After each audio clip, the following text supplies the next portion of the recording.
Hola a todos, muy buenas tardes, espero se encuentren muy bien en este día. Ya listos para su departamental, vamos a revisar el último tema del temario, que sería trasplantes. En un momento yo les estaría compartiendo la pantalla. Tienen un segundo.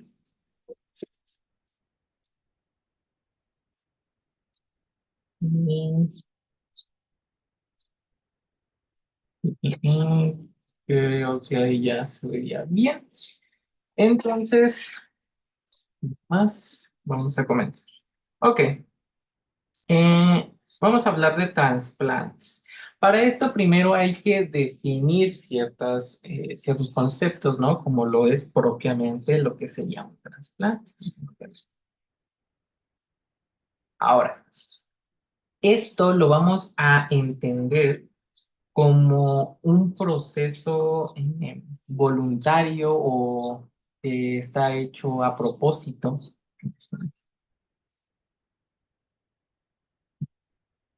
Proceso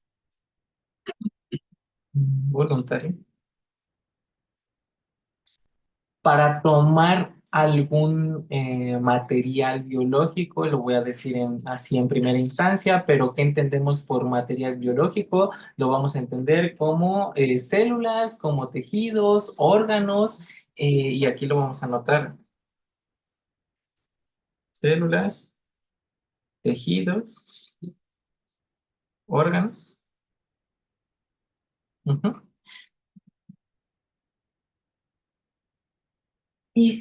A esto lo vamos a denominar como injerto, ujú, ya sea la célula, el órgano o el tejido que vamos a tomar. Y esto va a ser para trasladar de un sitio a otro. Entonces, otra vez recapitulando, va a ser un proceso voluntario para tomar un injerto, llámese células, un tejido, un órgano, y trasladarlo de un sitio a otro. Ahora, esto de un sitio a otro no solo nos va a estar hablando de que puede ser en una sola persona, sino que también puede ser de persona a persona. Pero para simplificarlo, vamos a dejarlo como de un sitio a otro y progresivamente vamos a especificar el nombre de los distintos tipos de trasplantes que podemos realizar, ¿no? Ahora, dentro de estos injertos que podemos utilizar o dentro de este material biológico que podemos trasplantar, vamos a tener distintos tejidos, distintas zonas que podemos utilizar. En primera instancia, sí, lo más común es células, los mismos tejidos per se. Cuando hablamos de tejidos, estamos hablando de, por ejemplo, lo que sería la córnea, el pelo, la piel, ¿no? Una transfusión de sangre, ¿no? Tenemos también entonces órganos que estén vascularizados.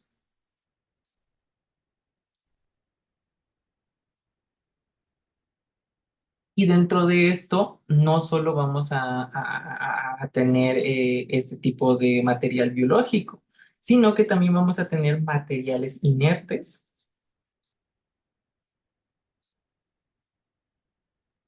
Esto podría ser, por ejemplo, em, en un reemplazo valvular con materiales artificiales, ya sea como con titanio, ¿no? También vamos a poder tener un tejido compuesto, como lo que sería la mano, la cara, el laringe, la tráquea.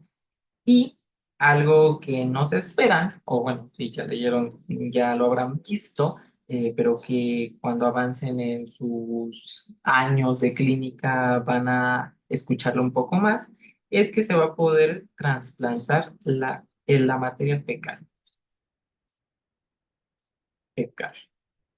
Suena muy extraño, ¿no? En una primera instancia, pero si recuerdan, en esta parte, ¿no? En esta materia abundaría lo que sería la microbiota, ¿no?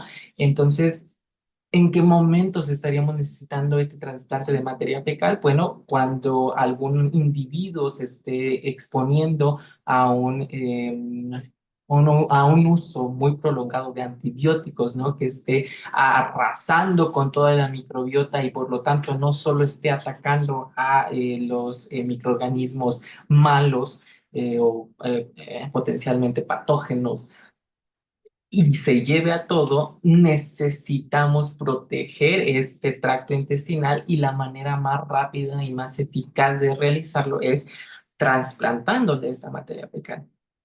No vamos a hablar de que le vamos a servir un plato de materia fecal y se lo va a comer y ya a partir de eso, no, sino que más bien va a ser un proceso quirúrgico en el que se va a introducir este material fecal, ¿de acuerdo?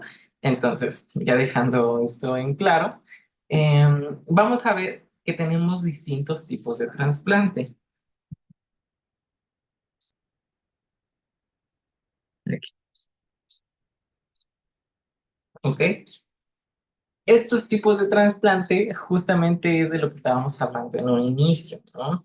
Que no solo tienen que ver con el cambio de este tejido, de este material biológico de un lugar a otro en un solo individuo, sino que tenemos distintos ejemplos. Ahora, vamos a tener a lo que conocemos como, vamos a ponerle esto de este color, no sé si se vea tanto, vamos a ponerlo un poquito más fuerte, ¿sí? Injerto autólogo o autoinjerto, o también lo podemos llamar como eh, autógeno. ¿Ok? ¿Qué entendemos por esto? Bueno, esto va a ser un trasplante de tejido de individuo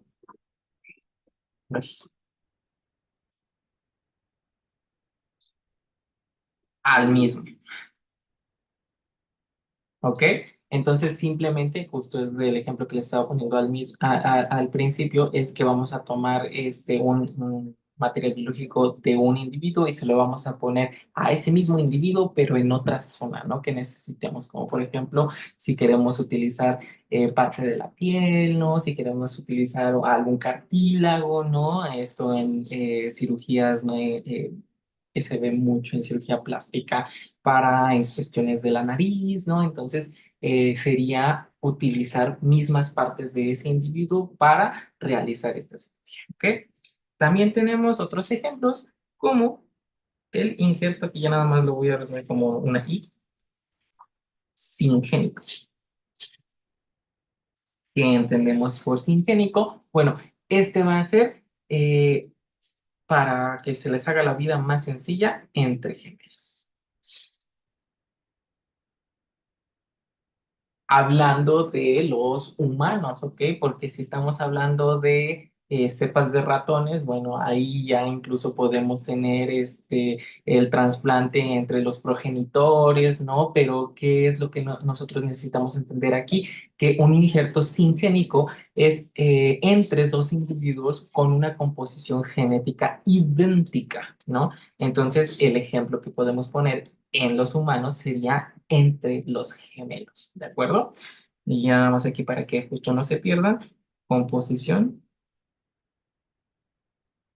genética idéntica. Bien, excelente.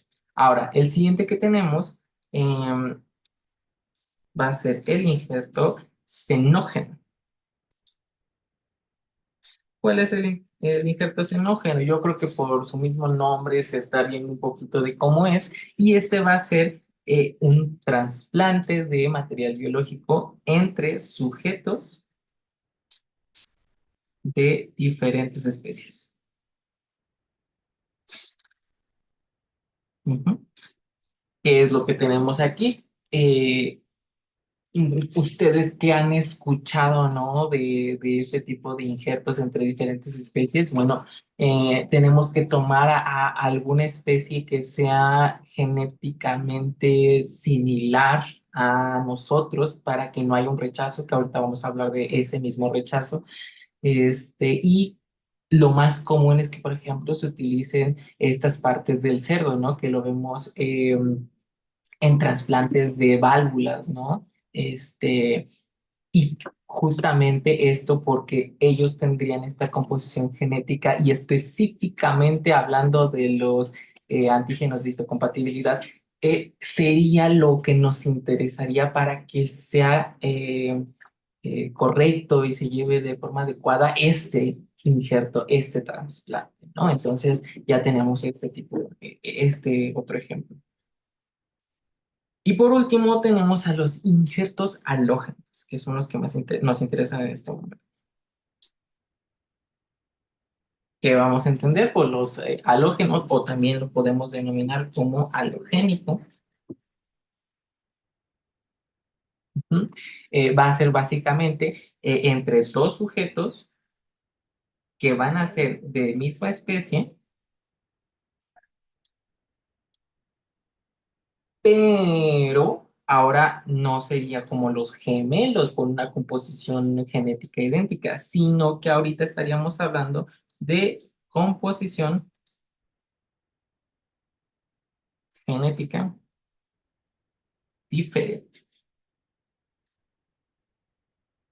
Bien, excelente. Ok. Ya habiendo pasado esto, otro concepto que nos interesaría abordar, ¿no? Ya nada más para estar pasando a la parte de rechazo, sería lo que estaríamos detectando en estos injertos. Y específicamente hablando de los injertos halógenos. Lo que va a estar detectando nuestro sistema inmunológico van a ser moléculas y a estas moléculas pues ya prácticamente ya hemos visto variantes a lo largo de todo el curso, ¿no? Que son los antígenos. Pero justamente hablando específicamente de los injertos halógenos, estaríamos hablando de los haloantígenos. ¿Ok? Estos aloantígenos va a ser lo que van a detectar nuestro sistema inmunológico al momento de este trasplante y los que se van a encargar de que este trasplante se lleve de forma adecuada, sea exitoso o lo lleve al fracaso. Entonces, si son tan importantes estos aloantígenos, ¿quiénes son estos aloantígenos? Bueno, para empezar van a ser proteínas. Desde ahí ya estamos viendo que tiene un potencial inmunogénico bastante fuerte eh, y que van a ser polimórficas. ¿Esto qué les está sonando? Polimórficas, diferentes en cada individuo.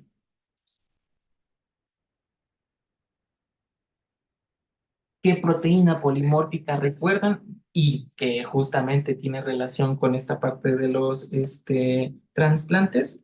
Bueno, el MHC, que justamente es complejo mayor de histocompatibilidad, ¿no? O sea, su mismo nombre nos está dando esa pista de este es el principal, la principal estrella que va a participar en esta parte de los trasplantes, ¿no? Entonces, el MHC va a ser el principal, sí, y de este va a depender el que toleren este trasplante, sí, pero vamos a tener uno secundario y justamente se les van a denominar como antígenos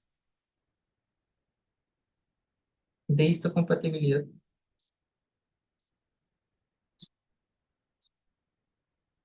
secundarios. Ahora, estas no tienen tanto protagonismo porque si bien sí están estudiadas de alguna manera, sí están detectadas en el momento de un trasplante, no nos preocupan tanto como lo son los MHCs, puesto que estos van a ser proteínas o moléculas más bien antígenos que van a desencadenar una respuesta muy débil y progresiva ante este trasplante y por lo tanto no nos estarían estresando en primera instancia al momento de ver si hay una compatibilidad entre individuos, ¿ok? Entonces, ya teniendo esto en cuenta, Ya vimos qué es lo que va a detectar nuestro sistema inmunológico. Ahora, ¿cómo lo va a estar detectando? Uy, un segundo. ¿Cómo van a estar detectando estos aloantígenos en nuestro sistema inmunológico? Bien, para esto va a haber dos vías. Entonces, vamos a ponerla aquí. Vías de presentación. Que esto ya les debe de estar dando como un cierto spoiler, ¿no? De lo que deberíamos estar revisando. Estas vías las vamos a dividir en la vía directa y la vía indirecta. Vamos a hablar de la indirecta en primera instancia. ¿Por qué? Porque esta ya la conocen. Esta vía indirecta se va a basar en, primero, el reconocimiento. ¿Qué es lo que va a pasar aquí? Le muestro mi cosa, listo. Nuestras células dendríticas, que vamos a poner célula dendrítica, y le vamos a hacer justo esa acotación de C propia. Ahorita van a ver por qué es importante esa acotación de propia. Esta DC propia va a ir al tejido que hayamos trasplantado, va a fagocitar y vamos a poner aquí qué es lo que va a fagocitar. Obviamente pueden ser células, ¿no? Y así, pero lo que más nos interesa es, no se ve esto, en un segundo, esto lo hagamos parte, listo. Moléculas del MHC. Estas moléculas del MHC en el tejido trasplantado no van a ser propias. MHC extraño. ¿Ok? Nuestras células dendríticas, nuestras APCs van a fagocitarlo. ¿Y cuál es el proceso que nosotros ya conocemos? Ah, bueno, que lo van a estar presentando en su MHC, ¿no? Porque entonces ya lo interiorizaron, ya está aquí adentro en el MHC propio y entonces ya lo dividieron en varias partecitas y lo van a estar presentando en su propio MHC, ¿ok? Tiene sentido, ¿no? Que esté aquí del mismo color. Bien. Y ya también para que no nos perdamos, si quieren hacemos una acotación de MHC propio, ¿ok? Propio. Bien. Ahora, em, ya fuimos al tejido, ya fagocitó el MHC, ya lo está presentando en su superficie y entonces, ¿qué es lo que seguiría? Lo que ya conocemos. Nuestra célula dendrítica va a viajar al ganglio, a nuestro ganglio y ganglio. Y lo que ya conocemos, se va a hacer la presentación. ¿Ok? ¿Qué es lo que cuál es el propósito de esta presentación? Bueno, estimular a nuestros queridos linfocitos B y también tendríamos la necesidad de estar activando a nuestros linfocitos T CD4 primero y posteriormente los CD8, ¿no? Pero aquí nada más los vamos a poner rápidamente de naranja, los CD8, TCD8 y aquí de azulito los CD4, D4. Bien, excelente. ¿Para qué necesitamos estimular entonces a los linfocitos B? Para que generen memoria, evidentemente por linfocitos B de memoria, y para que creen células plasmáticas. Células plasmáticas. Y por lo tanto, estén generando estos anticuerpos, ¿no? ¿Anticuerpos contra qué? Ah, bueno, anticuerpos que van a estar detectando a las moléculas del MHC del tejido de ese individuo que nos lo trasplantó. ¿Bien? Ok. Y evidentemente si estamos reclutando y activando el linfocito TCD8, bueno, esto va a estimular una citotoxicidad. ¿Ok? Ahora, esa es la vía indirecta que nosotros ya conocemos. Bien. Ahora, ¿cuál es la que no conocemos? La vía directa. ¿Qué va a pasar aquí? Vamos a poner esta. Vamos a tener una célula dendrítica, pero ¿por qué la dibujé ahora de color rojo y no naranja? Ah, porque esta célula dendrítica va a ser del tejido extraño, del tejido trasplantado, de ese extraño.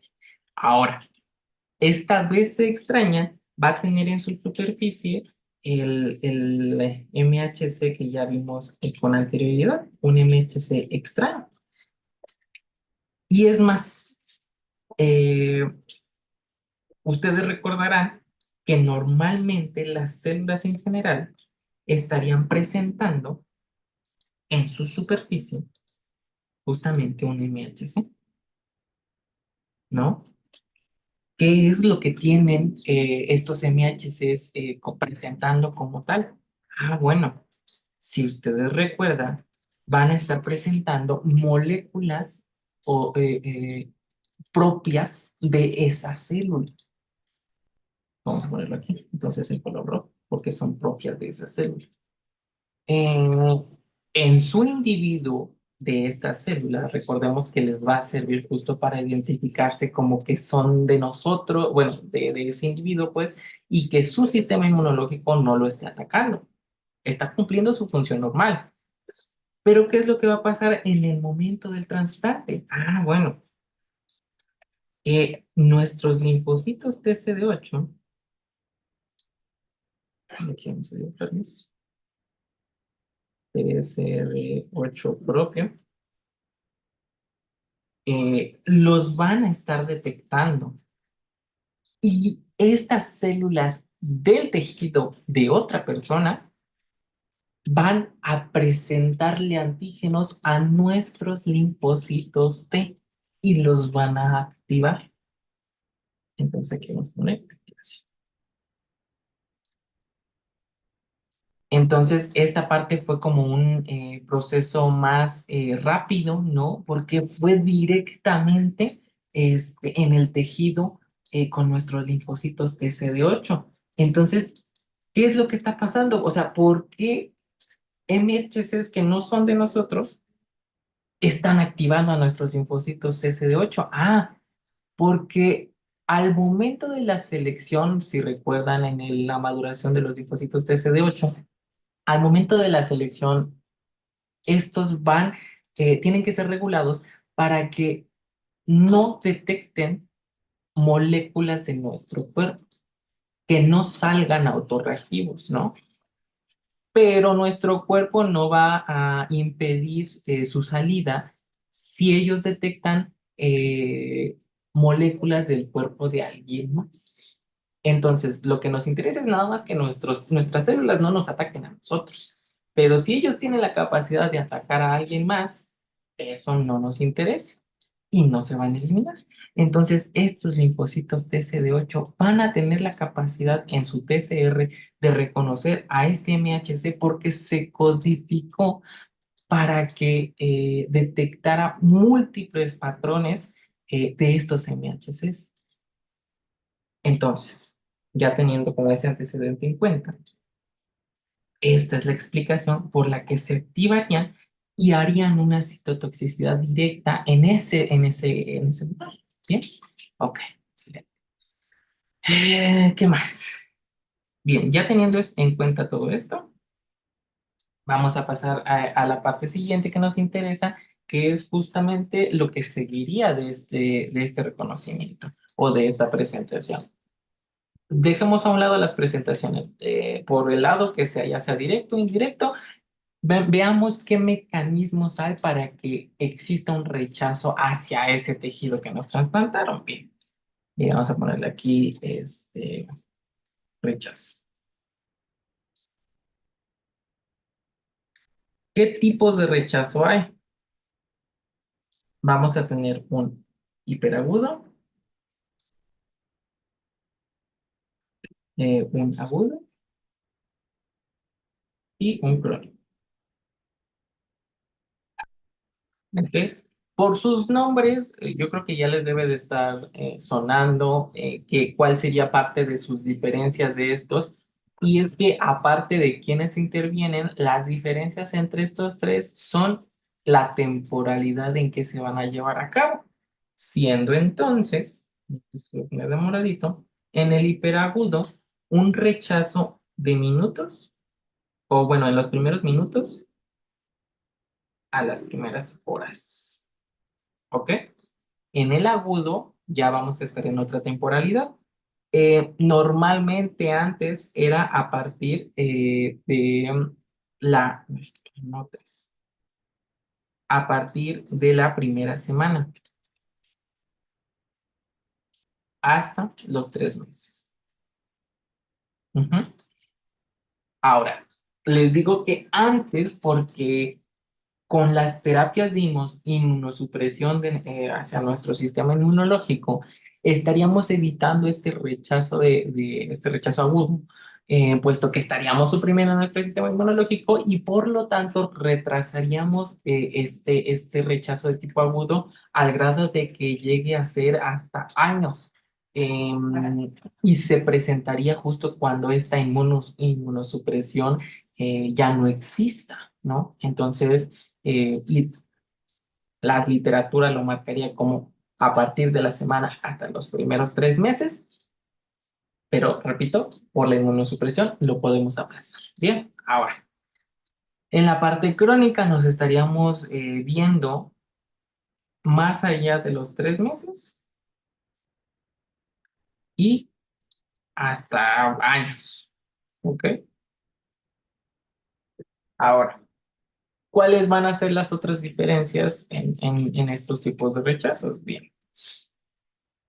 En la parte del hiperagudo, eh, nuestros protagonistas que van a desencadenar esto pueden ser tres.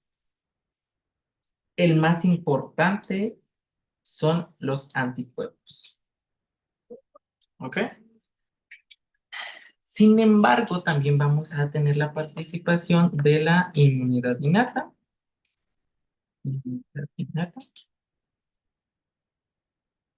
y de los linfocitos TCD8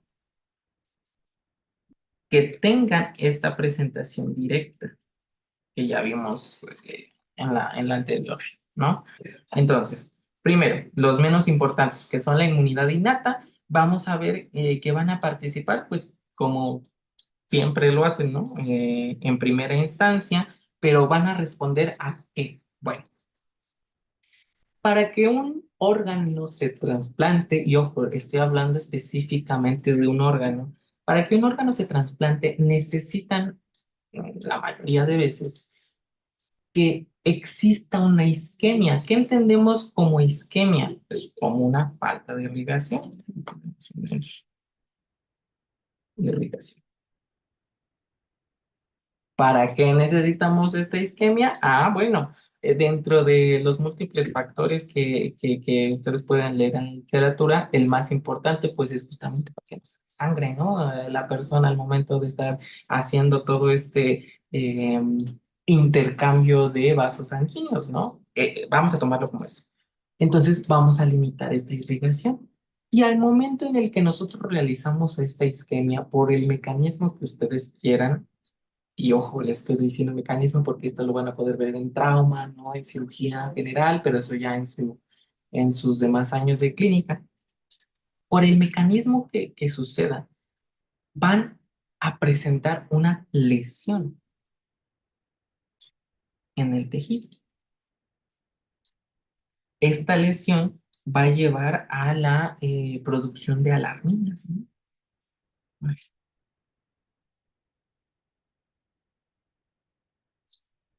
Y si recuerdan, parte de lo que el sistema inmunológico innato detectaba no solo era PAMPs, que son los patrones moleculares asociados a patógenos, sino también DAPs, que son los patrones moleculares asociados a daño, ¿no? Entonces, nuestra respuesta inmune innata estaría participando en esa situación, puesto que más allá de un rechazo en primera instancia, ellos pues estarían viendo que hay un daño celular bastante grande, entonces estarían actuando nuestros neutrófilos, ¿no? Que son nuestra primera línea de defensa, ¿no? En respuesta a estas moléculas que se están liberando a la circulación. Y es justamente esto que a veces se produce estos rechazos, ¿no? Pero porque ya hay una estimulación de nuestra respuesta inmune innata desde el inicio, desde que está existiendo esta falta de irrigación, esta isquemia, ¿ok? Voy a cambiar este tantito para acá para que... Excelente. Ahora, los linfocitos de TCD8, pues ya les expliqué más o menos cómo es que estarían actuando, entonces eso ahorita no nos interesa. Vamos a centrarnos en los anticuerpos. ¿Qué es lo que pasa con los anticuerpos? Hay dos formas de que esto suceda. Bueno, para que existan anticuerpos, pues que nos interese. La que ahorita nos interesa para el hiperagudo son los anticuerpos preformados. Ahora, ¿cómo que preformados? ¿Ustedes contra qué están capacitados de actuar en cuanto a anticuerpos? En contra del sistema ABO. ¿A qué le suena el sistema ABO? Ah, al tipo sanguíneo, ¿no? Que son las proteínas de superficie de nuestros eritrocitos, ¿no? Entonces, una persona con, aquí esto se los voy a dar como muy rápido, ¿no? Porque esto ya son cosas que ustedes ya vieron. Una persona que sea, por ejemplo, A positivo, ¿qué significa? Ah, bueno, que en su superficie tiene el antígeno A y positivo de qué? Ah, que tiene RH presente en su superficie, ¿no? Tiene A, ¿ok?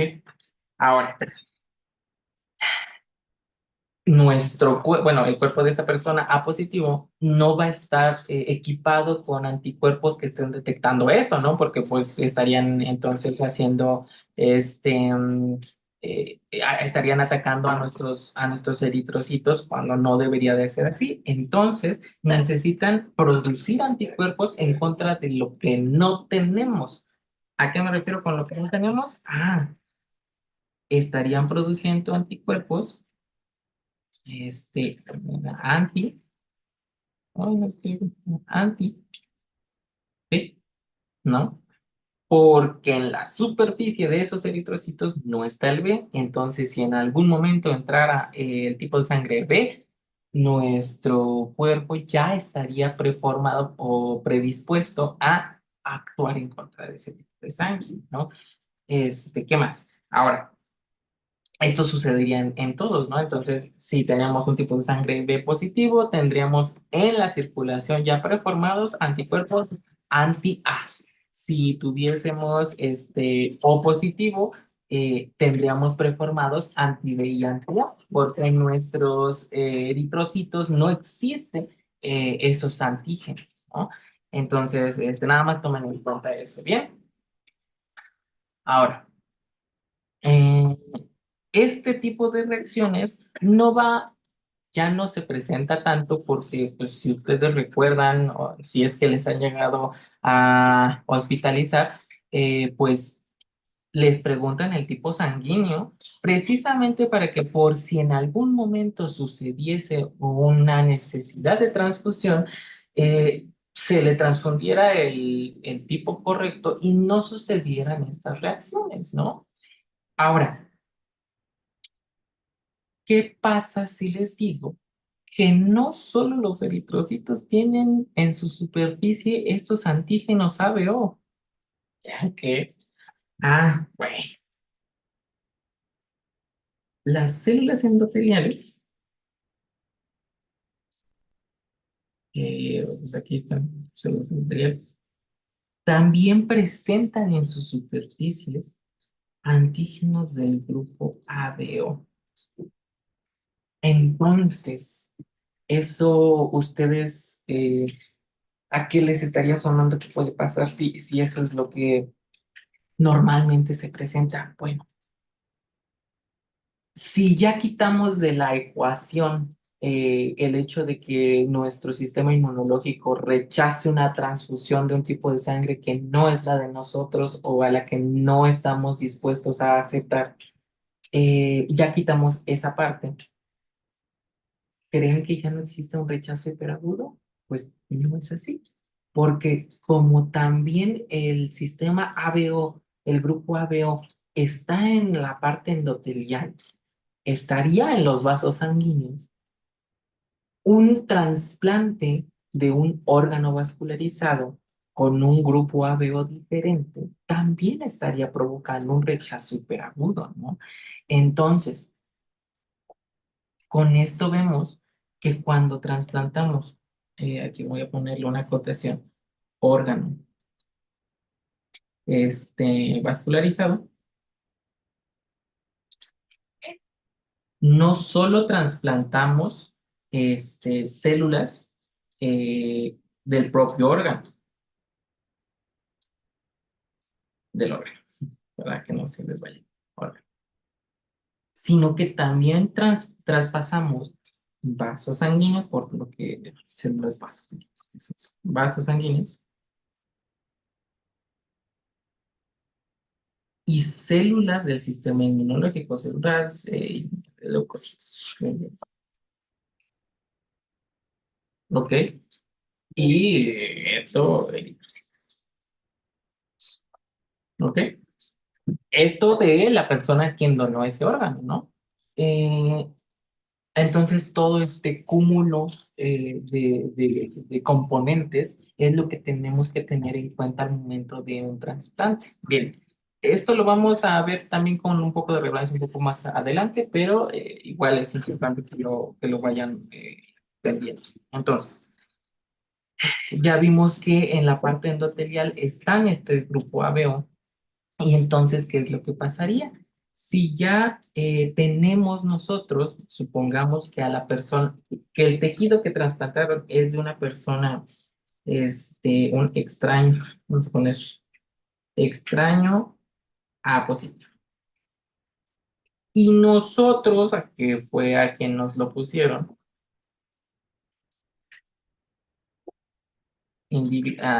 vamos a poner receptor, que sea B positivo, ¿ok? ¿Contra qué tendría nuestro receptor anticuerpos preformados? Ah, bueno, él tendría como anticuerpos preformados, cuerpos o anti,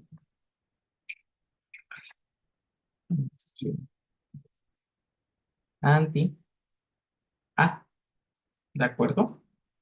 Entonces, al momento en el que termine este proceso quirúrgico de trasplantar este órgano y que retome la circulación, eh, pues van a pasar los anticuerpos anti-A que ya están preformados en el receptor.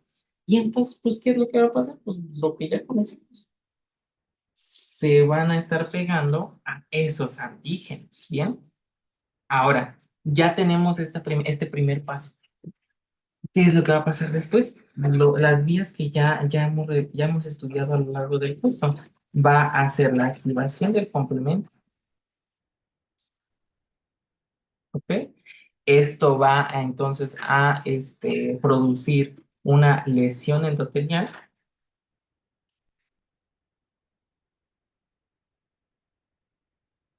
Esto, no sé si ustedes ya lo revisaron en alguna otra clase, por ejemplo en Pharma, que estarían viendo lo que pasaría en la cascada de coagulación, ¿no? Entonces, al haber una lesión endotelial, habría una exposición de antígenos. Específicamente, ¿qué antígenos? Ah, bueno, de la colágena. ¿Y para qué es importante esta colágena? Denme un segundo.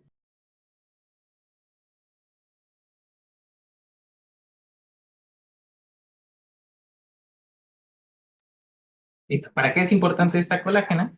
Bien, justamente para estar activando o propiciando la agregación plaquetaria.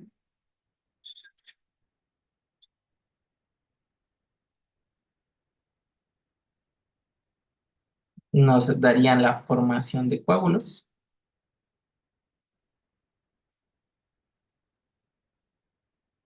y esto impediría la circulación correcta, la vascularización correcta de este órgano. Ahora, si esto es lo que sucede, si existe un rechazo hiperagudo, ese órgano ya no es salvable. En el momento en el que se trombosa y se impide esta circulación, existe una necrosis y una pérdida de ese órgano. Bien, entonces ya tenemos esta primera instancia. Supongamos que esa no es la situación, que sí existió un correcto control en cuanto a los grupos ABO, no va a haber un rechazo hiperagudo, pero sí existe la posibilidad de que después de una semana existan estas otras lesiones. Vamos a ver. En cuanto al rechazo agudo, ya recordemos, va a poder suceder a partir de la semana hasta los 3 meses, poniendo sus excepciones si hay un tratamiento, ya les había mencionado, pero la característica principal es que va a haber una lesión en parénquima y vasos. Aquí, justamente, lo que nos va a interesar es que va a suceder ya un poco más más descrito o la continuación de nuestra presentación o de nuestro reconocimiento indirecto. ¿Por qué? Ah, bueno, si están poniendo atención, esta va a suceder después de una semana. ¿Y qué es lo que pasa después de una semana? Va a haber una activación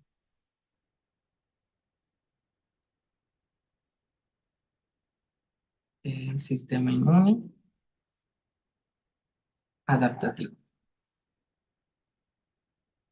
como ya lo vimos en estas vías, ¿no?, de presentación que ya revisamos, y por lo tanto va a haber una generación de anticuerpos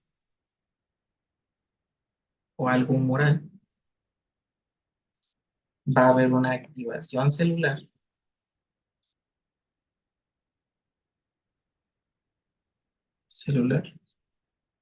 y también va a existir una memoria, ¿ok? Entonces, si existiese, ¿no?,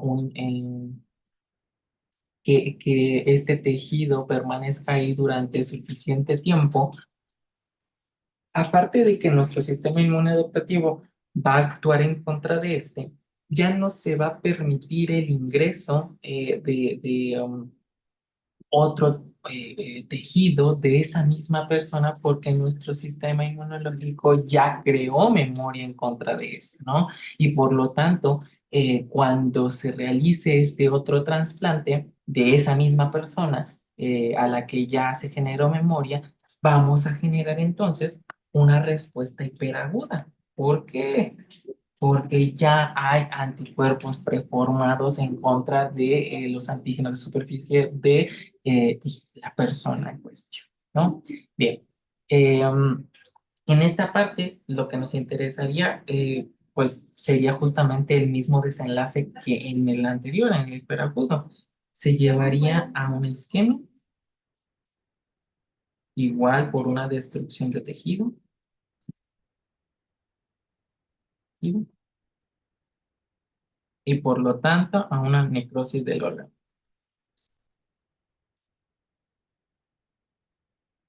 ¿No? O del material biológico que se haya trasplantado, ¿no? Pero ahorita estamos hablando de órganos como tal vascularizados.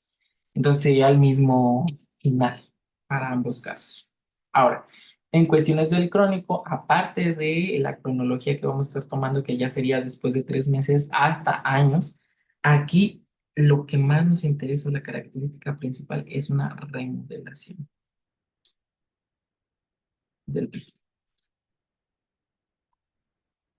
¿Por qué va a haber una remodelación del tejido? Ah, bueno, si ustedes recuerdan, existen unas células muy bonitas en nuestro sistema inmunológico que son toda esta familia de macrófagos y monocitos que tienen la capacidad, cuando se activan en su forma M1, eh, de aparte de propiciar una inflamación,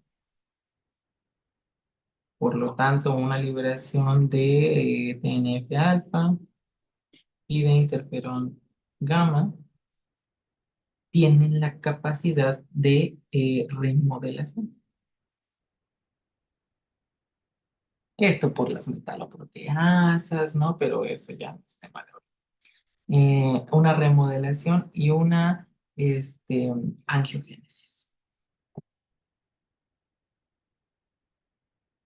que justamente, no sé si recuerdan, pero pues este es uno de los principales pasos, ¿no? Para una formación de un órgano linfoide terciario, ¿no? ¿Y por qué estoy hablando de un órgano linfoide terciario? Porque pues al estar habiendo un estímulo inflamatorio crónico, eh, este este estímulo y este reclutamiento de macrófagos tipo 1 justamente serían lo que darían pie a esta formación de este órgano, puesto que necesitarían, como harán en sus clases de los bloques pasados, que esté un cúmulo de células allí cerca de la zona de inflamación para actuar de manera inmediata, ¿no? En contra de esta, ¿no? Entonces, esto ya nada más como correlación.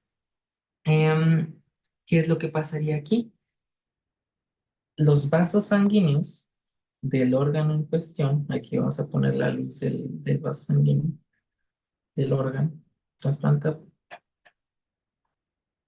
Como les digo, va a haber una remodelación y por lo tanto va a haber una función de los vasos sanguíneos. Esto ya es como el tejido remodelado, aumentado, ¿no? En grosor, y por lo tanto esto impediría el paso de la sangre, ¿no? Llevando al mismo al mismo final, a un isquemia, a una necrosis del órgano y por lo tanto a una pérdida total de ese órgano. ¿De acuerdo? Obviamente aquí tenemos participación también de los linfocitos de CD8 y tal, bla, bla, bla, porque ya obviamente ya pasó bastante tiempo para que esto se active, pero justamente les menciono esta parte de los macrófagos porque ellos van a ser quienes van a tener este principal rol para su remodelación de este tejido. ¿Ok? Bien. Ahora, em, dentro de lo que también nos interesa ver, aparte de este rechazo, es el hecho de que ya les había mencionado que existen dos posibilidades en el momento de un trasplante. El trasplante de células, eh, y dentro de estas células vamos a poder tener células troncales hematopoyéticas.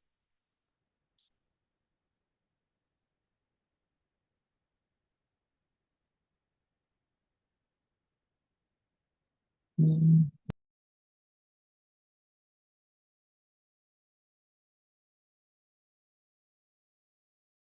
Ok. Ahora, este trasplante de células troncales hematopoyéticas, ¿a qué le recuerda o en qué circunstancias le recuerda que funcionan como un tratamiento? Bien, para empezar, recordemos que estas se van a tomar por aspiración del donante, ¿no? Y lo vamos a necesitar para repoblar pues, como, no sé si suena un poco redundante, pero la población celular de el receptor.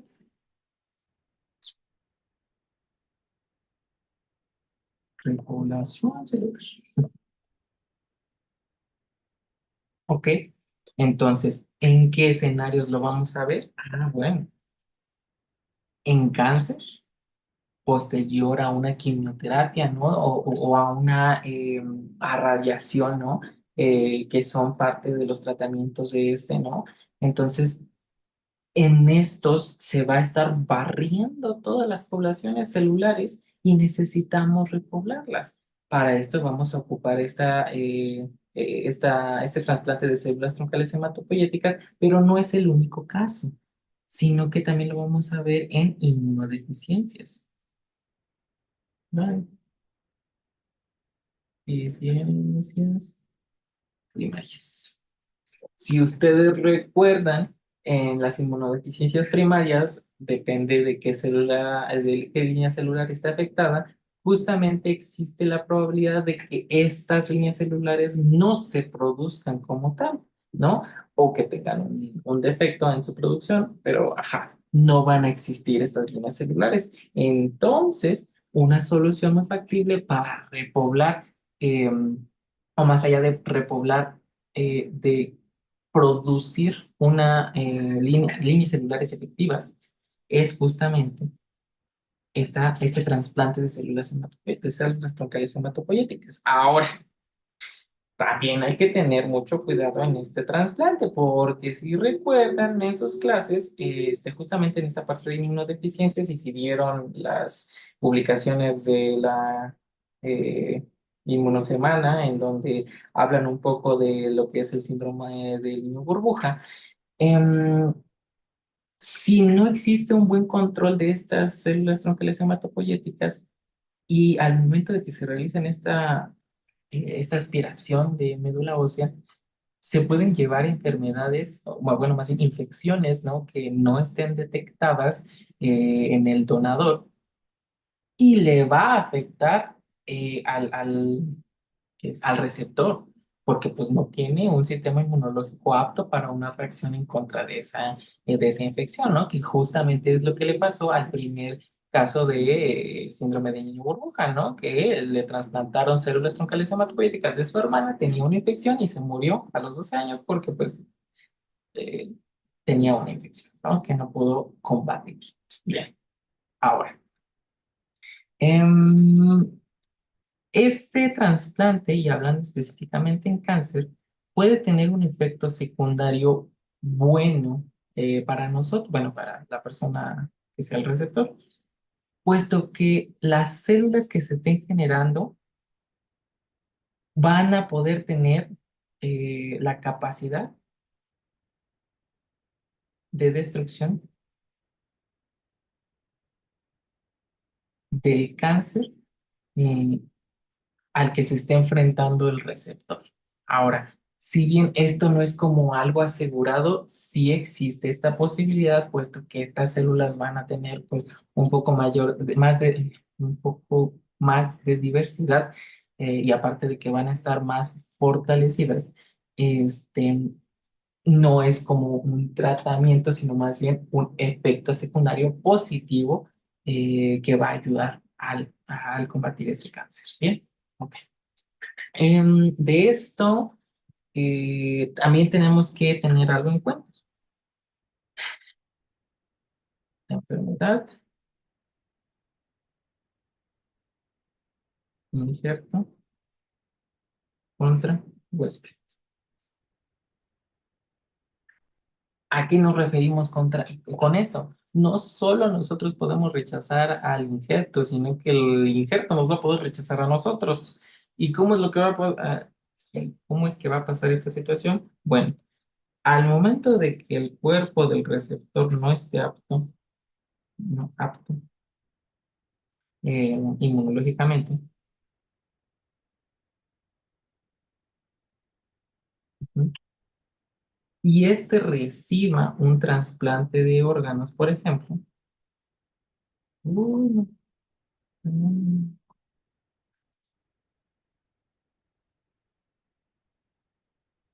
¿Qué dijimos que tenía esos órganos? Ah, bueno, no solo las células del órgano per se, sino vasos sanguíneos, leucocitos y eritrocitos. Y aquí nos vamos a centrar en esos leucocitos. Si estamos trasplantando también una gran cantidad de estas células inmunológicas del donador, estas están funcionando adecuadamente, entonces ellas van a seguir haciendo su chamba. Entonces, si trasplantamos, como por ejemplo riñones, ¿no? Que tienen, o hígado, que tienen una gran cantidad de leucocitos, eh, estos van a estar detectando las moléculas de superficie del receptor como extrañas. Van a seguir creyendo que están en su cuerpo original y entonces van a seguir haciendo su chamba. Entonces va a empezar un efecto de, sí, sí, sí, de células de donador a receptor. Bien.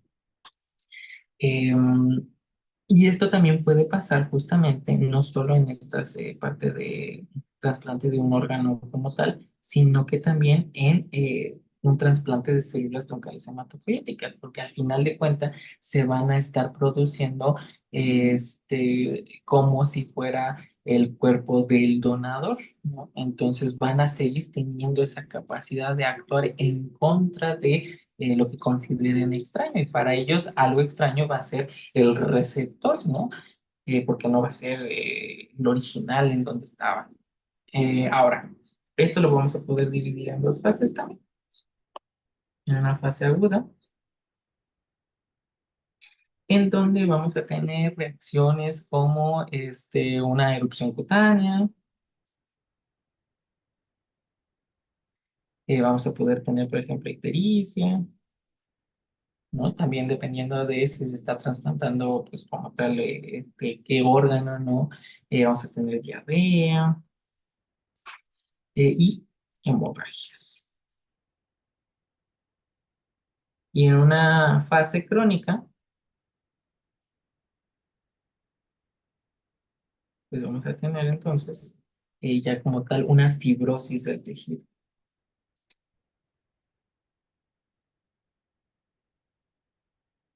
Bien, entonces hay que actuar muy rápidamente para esto, puesto que este representaría una de las primeras causas de muerte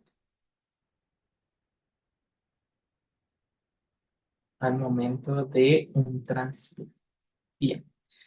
Para evitar justamente las reacciones, ya sean, bueno, si no hablamos específicamente de nosotros hacia ese injerto, pues ya nosotros conocemos pues terapias inmunosupresoras, ¿no? Que justamente es la clave, ¿no? Para retrasar este tipo de rechazos, ¿no? Como lo vimos en un rechazo agudo. Eh, pero al final de cuentas normalmente no llegan a durar pues toda la vida, ¿no? Estos trasplantes de órganos, por ejemplo, entonces necesitarían después en una persona joven realizarle una vez más este tipo de trasplantes porque esta terapia inmunosupresora no dura para toda la vida. Entonces, en cualquier momento existe esa posibilidad de otra vez activar la respuesta inmune y realizar este rechazo y por lo tanto necesitarían un nuevo trasplante. Muy bien. Y si no hay dudas, pues mucho éxito en su departamental y nos vemos mañana.